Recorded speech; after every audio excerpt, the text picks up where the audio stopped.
Hello दोस्तों, जय हिंद। स्वागत है फिर से आप सभी का एक बार आपके अपने यूट्यूब चैनल सरकारी एग्जाम विद एमएस में। जैसा कि आप लोग थंबनेल में देख रहे होंगे कि हम लोग बातचीत कर रहे हैं SSC MTS previous year questions के बारे में। ठीक, यानी कि आपके प्रीवियस ईयर यानी 2022 में जितने भी एसएससी एमटीएस के एग्जाम में हिस्ट्री के क्वेश्चन पूछे गए थे उन सब की हम लोग प्रैक्टिस कर रहे हैं। ठीक है, और ये है हमारा आज पार्ट नंबर 5।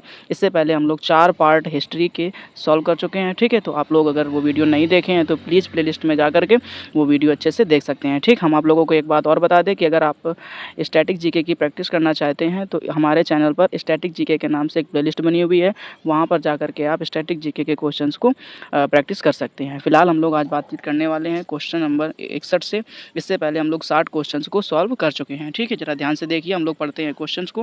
पहला जो क्वेश्चन लिखा हुआ हमारा कह रहा है कि ब्रिटिश अधिकारी, समझना ध्यान से, कह रहा है किस ब्रिटिश अधिकारी के गोली चलाने के आदेश के परिणाम स्वरूप जलियांवाला बाग हत्याकांड हुआ था। ठीक, आप सभी ने सुना होगा इसके बारे में कि जो जलियांवाला बाग हत्याकांड है वो कहाँ पर, अमृतसर में हुआ था। ठीक, और कब हुआ था, तो 13 अप्रैल 1919 ईस्वी को। ठीक, यानी बैसाखी के दिन 13 अप्रैल 1919 ईस्वी को जलियांवाला बाग हत्याकांड अमृतसर में हुआ था। ठीक है, अब आपसे ये पूछा गया है, कह रहा है किस ब्रिटिश अधिकारी के गोली चलाने के आदेश के परिणाम स्वरूप, मतलब ऐसा कौन सा ब्रिटिश अधिकारी था जिसने गोली चलाने का आदेश दिया था। ठीक, जरा देखिए ध्यान से।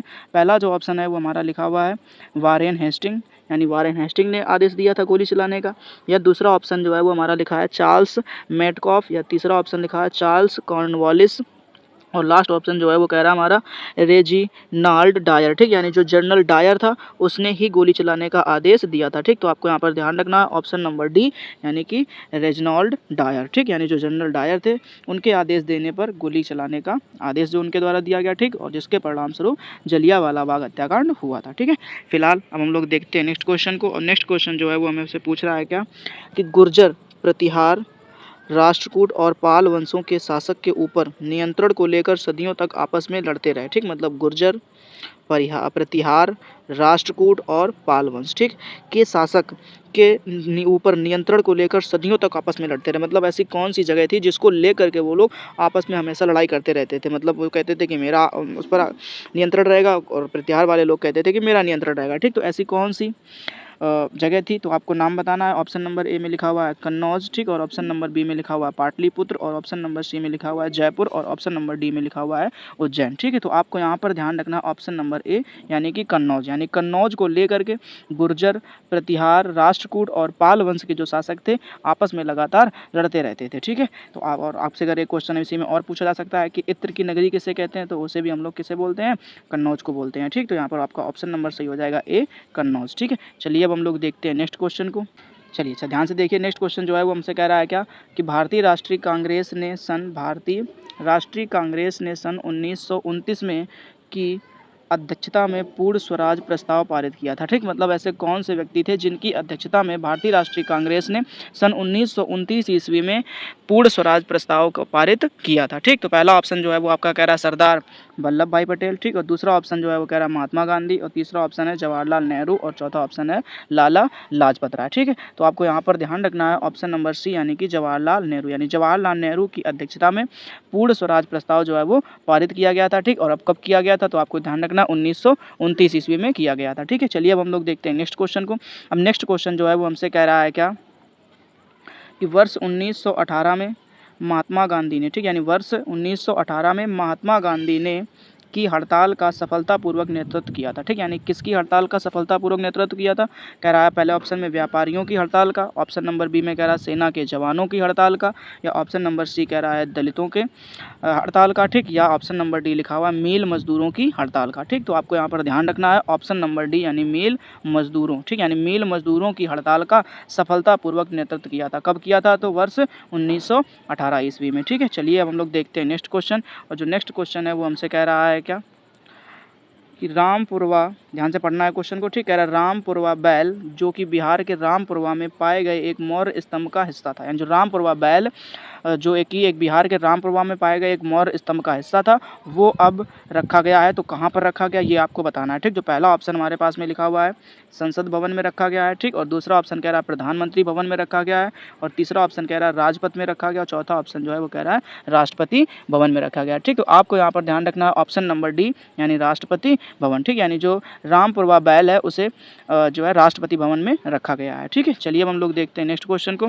नेक्स्ट क्वेश्चन जो है वो हमसे कह रहा है क्या, भगत सिंह, सुखदेव और राजगुरु, ध्यान से सुनना है, भगत सिंह, सुखदेव और राजगुरु को फांसी दी गई थी। ठीक है, यानी कि जब इन तीनों लोगों को फांसी दी गई थी तो वो आपको तारीख बतानी है। ठीक है, तो आपको यहाँ पर ध्यान रखना है। पहला ऑप्शन हमसे कह रहा है 23 मई 1931 को दी गई थी। ठीक, उसके बाद दूसरा ऑप्शन लिखा हुआ है 25 मार्च 1932 को दी गई थी। ठीक, और हमारा जो तीसरा ऑप्शन लिखा हुआ है कह रहा है 23 मार्च 1931 को दी गई थी, और चौथा ऑप्शन लिखा हुआ है हमारा 21 अप्रैल 1930 ईस्वी को दी गई थी। ठीक, तो आपको यहाँ पर ध्यान रखना है ऑप्शन नंबर सी, यानी कि 23 मार्च 1931 ईस्वी को, 23 मार्च 1931 ईस्वी को इन तीनों लोगों को फांसी दे दी गई थी। ठीक है, चलिए अब हम लोग देखते हैं नेक्स्ट क्वेश्चन। नेक्स्ट क्वेश्चन जो है हमें दिया गया है, कह रहा है क्या कि प्रसिद्ध धमेक स्तूप, ध्यान से सुनना है, कि प्रसिद्ध धमेक स्तूप निम्नलिखित में से किस राज्य में स्थित है, यानी जो धमेक स्तूप है वो किस राज्य में स्थित है ये आपको बताना है। ठीक, यानी कि पहला जो ऑप्शन हमारा दे रखा है वो कह रहा है हिमाचल प्रदेश में स्थित है, दूसरा ऑप्शन जो है वो हमारा कह रहा है मध्य प्रदेश में स्थित है, तीसरा ऑप्शन जो है वो कह रहा है आंध्र प्रदेश में स्थित है, और चौथा ऑप्शन है हमारा उत्तर प्रदेश में स्थित है। ठीक, तो आपको यहाँ पर ध्यान रखना है जो धमेक स्तूप है वो उत्तर प्रदेश में स्थित है, यानी आपका जो ऑप्शन नंबर डी है वो सही हो जाएगा। ठीक है, चलिए अब हम लोग देखते हैं नेक्स्ट क्वेश्चन।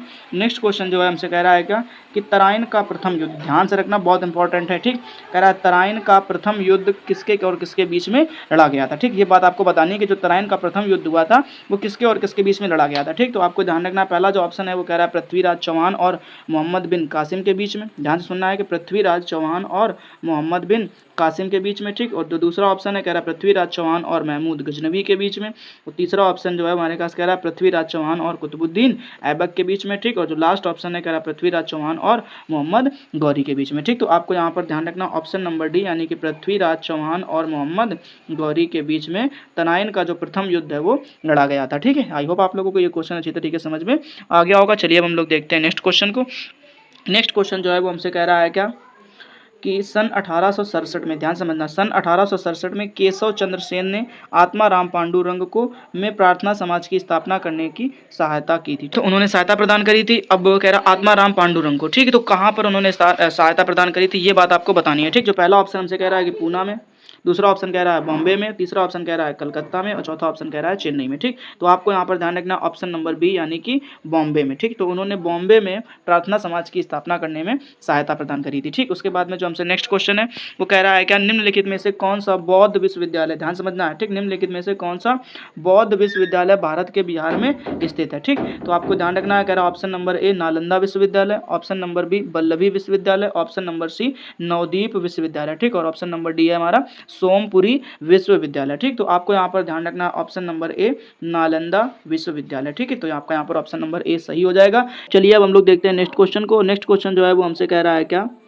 कि स्वराज मेरा जन्म सिद्ध अधिकार है और मैं इसे लेकर रहूंगा का नारा किसने दिया था। ठीक, यानी बड़ा इंपॉर्टेंट क्वेश्चन है, बहुत अच्छी तरीके से आपको इसे याद करना है और अच्छी तरीके से समझ लेना है। ठीक है, कह रहा है कि स्वराज मेरा जन्म सिद्ध अधिकार है और मैं इसे लेकर के रहूंगा। ठीक, अब देखिए जरा ध्यान से इसके ऑप्शन, पहला जो ऑप्शन है कह रहा लाला लाजपत राय ने यह नारा दिया था, दूसरा ऑप्शन है वो कह रहा बदरुद्दीन तैयबाजी ने यह ऑप्शन दिया था, और तीसरा ऑप्शन है बाल गंगाधर तिलक ने ऑप्शन दिया था। ठीक, और चौथा ऑप्शन है बिपिन चंद्र पाल ने ऑप्शन दिया था। ठीक, तो आपको यहाँ पर ध्यान रखना है क्या कि जो नारा है स्वराज मेरा जन्म सिद्ध अधिकार है, ये जो है वो किसने, बाल गंगाधर तिलक, यानी ऑप्शन नंबर जो है आपका सी सही हो जाएगा कि बाल गंगाधर तिलक ने ये नारा दिया था। ठीक है, आई होप आप लोगों को ये क्वेश्चन इसी तरीके से समझ में आ गया होगा। ठीक है, अब देखते हैं हम लोग नेक्स्ट क्वेश्चन को। अब नेक्स्ट क्वेश्चन जो है वो हमारे पास में दिया गया, कह रहा है तराइन का प्रथम युद्ध कब लड़ा गया था। ठीक, अच्छा, इससे पहले हमें अभी थोड़ी देर पहले आप लोगों ने क्वेश्चन पढ़ा था क्या कि तराइन का जो प्रथम युद्ध है वो किसके और किसके बीच में लड़ा गया था। ठीक है, तो ये इसका जवाब जो है वो आपको कमेंट बॉक्स में बता देना है। ठीक है, हम लोग पहले तो इसका ऑप्शन पढ़ लेते हैं। पहला ऑप्शन हमसे कह रहा है कि 1215 ईस्वी में, 1208 ईस्वी में, 1182 ईस्वी में